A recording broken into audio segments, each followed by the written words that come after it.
What's going on, guys? Now, I finally was able to watch slash wanted to go see Marvel's Eternals. Now, everything I heard about it, I heard a bunch of different things. Oh, it's woke. Oh, it's the most crappiest movie of all the Marvels, or it's, the greatest, or all this and that, right? Now, I will say I waited until Disney Plus to watch the movie due to I did not think it was the best one. Now, I will say they did a lot of changing in the casting, which again I'm not really in agreement with. I think you need to keep the comic book characters to the actual characters, but again, that's just my opinion, and you should have the character of the comic look like the character. But overall, what did I think about this movie? I feel like it's one of those where if I rate it 1 to 10, just the movie by itself, I would probably give it maybe a 6, because there was some comical moments in the movie. I will say that. I was really shocked by Salma Hayek's performance in this as a Marvel hero. Same thing with Angelina Jolie's performance. I was not expecting that, because we see, and again, this is for anyone that has not seen the movie yet, so again, there's spoilers, because the movie's been out for a while, so I'm just going to say that. We have where the Eternals are made to go to Earth to protect humanity against descendants, and basically what they are some kind of predators that were made, and they are trying to protect humanity.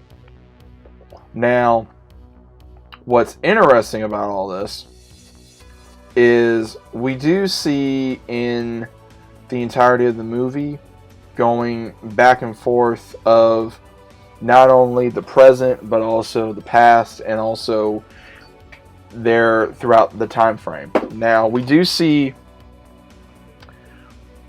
of how, and the main characters are mainly Cersei as well as Icarus, and the main leader is Ajak, played by Salma Hayek.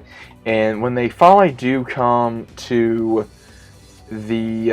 Earth, and they're trying to go on their mission to help evolve humanity, and then they're also trying to protect humanity, but then they later find out that Ajak is killed, trying to figure out why the descendants killed her, and the reason, or deviants I should say.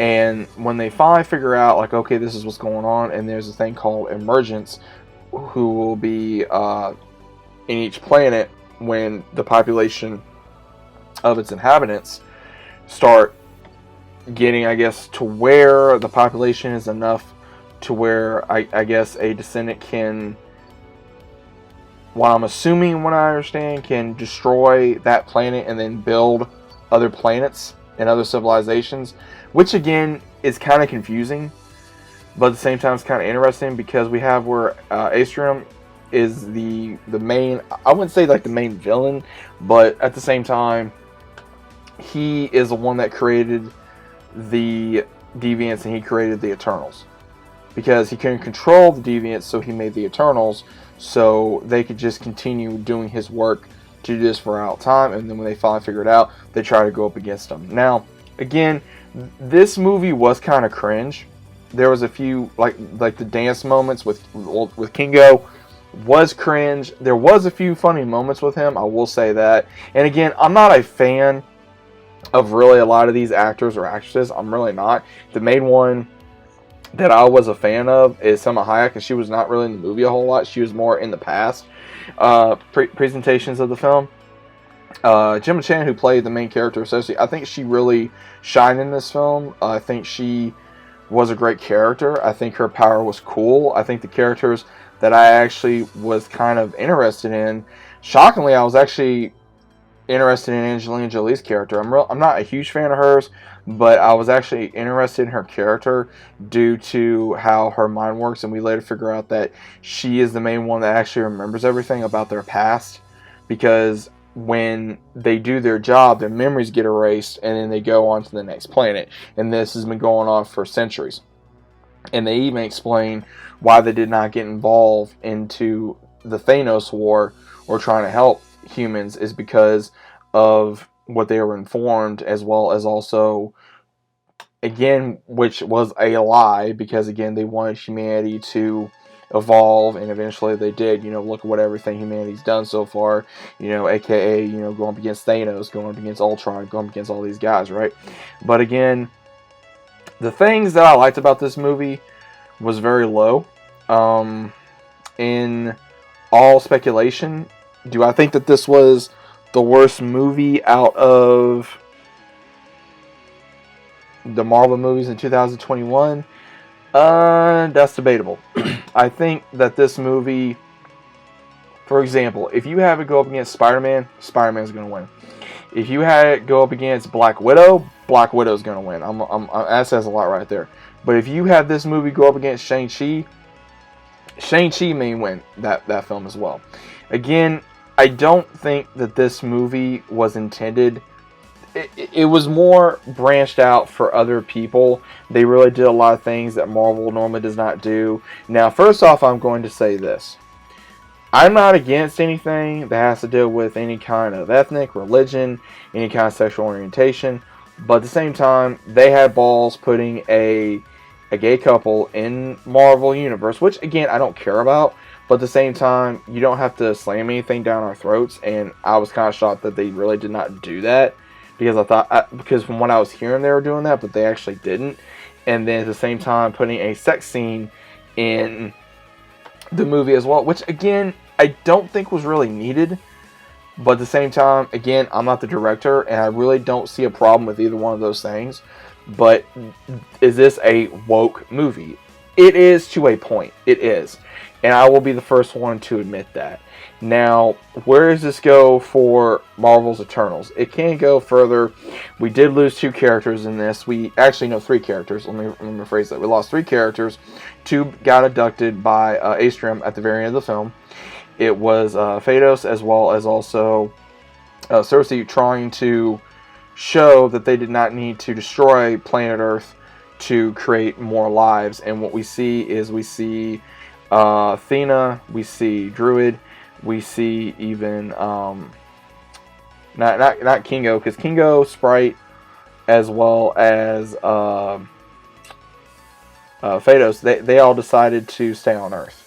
Now we have where Druid, Sprite, Athena, and also Marky, they decided to go on the ship and look for other Eternals, and then they meet Star Fox, who's played by Harry Styles, and another character by the name of Pip, trying to help them, and somehow or other, I'm guessing, and I don't know who Black Knight is, I'm not entirely sure who that character is, so y'all may have to help me out, I guess the character is the one that's dating Cersei, who is human, and then he finds out more about his family, and at the very end, you possibly, and this is after credit scenes, by the way, that you see the possibility of Blade, played by Marcia Shali Ali. So again, it's going to be kind of interesting that they're going to try to bring Blade already in. Again, it was only for like one line. They didn't show him, which again, I was kind of shocked that they didn't. I would at least like to see an appearance, but again, I think they're waiting for the Blade movie to even be shown, or a poster, or for them to actually fit him in the Blade costume. So again, this movie overall, where do I rank this out of all the Marvel movies? Again, it's very low. It's very, very low, because I think out of all the Marvel movies that I've seen, Captain Marvel is probably the worst one I've seen out of the entire Marvel franchise. But this one, I think, beats it just a little bit. Just a little bit. I still do not like Captain Marvel. I think that is probably one of the most just movies out there where I've only seen once. It's a one and done. Is this a one and done for me? Yes, it is. Due to the fact of some of the characters I was not a fan of. I did not like Sprite. I think she was very annoying. I think that, again, I understood her character, wanting to grow up, wanting to have a family, wanting to do this. Again, I was not really a fan of her character. Druid seemed like he was just a real pain in the ass. Just seemed like he was kind of wanting to do his own thing, and he thought he was invincible when he wasn't. Also, Icarus, again, it kind of felt like we had the Justice League here. Icarus being like the Superman. We had Marquez, she was, like the speedster, sort of like Flash, and then we had, the Batman, sort of like, I would say, for like, well, not really like a Batman, but I would say that Gilgamesh was pretty much like, I guess, almost like Cyborg, or I would say like another, just, it was just really weird what they did with these characters. And again, Kingo, he was comic relief, but at the same time, some of the jokes kind of failed. So I just don't think that this movie was that amazing. I really don't. If you enjoyed this movie, by all means, props to you. If you enjoy it, great. I didn't really. I enjoyed it to a certain degree. It's one of those. Would it go on my my collection?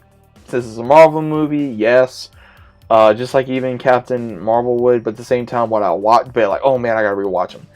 No, because it's one of those you really are not missing nothing. They are basically, it's like a side story setting up something else in the MCU for Phase 4, Phase 5.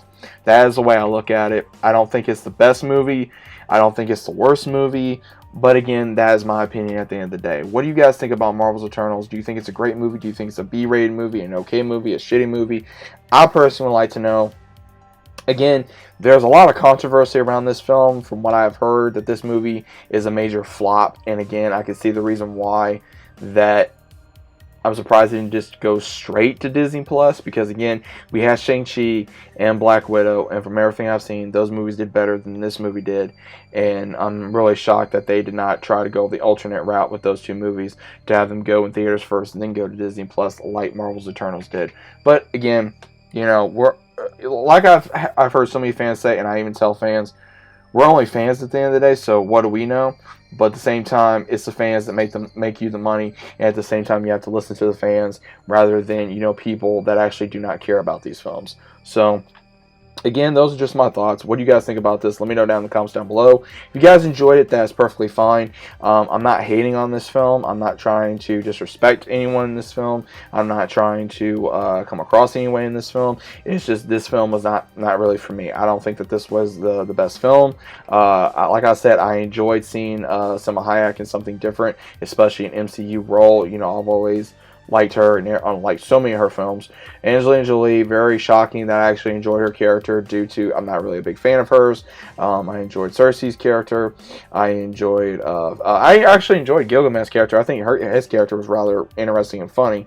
And then Theo's character, his character was just rather interesting, where he hated humanity, but at the same time he was still giving humanity a chance, due to having an adoptive child and being married to another man in this current century, as well as not wanting to use his powers, but at the same time he would use his powers as the last resort. So I found that kind of interesting for his character of his story. He wanted to do so much for humanity, but at the same time that he realized what humanity also does is that they're very greedy. We can lie, we cheat, we steal, we kill, we go to war, we do all kinds of things, but at the same time we do have a lot of good love, caring, creating. There's so much that they show in this film that is really towards mainly humanity, and I will say that. So, but either way, guys, let me know your thoughts about this down in the comments, and as always, I'll be seeing you guys on the next one.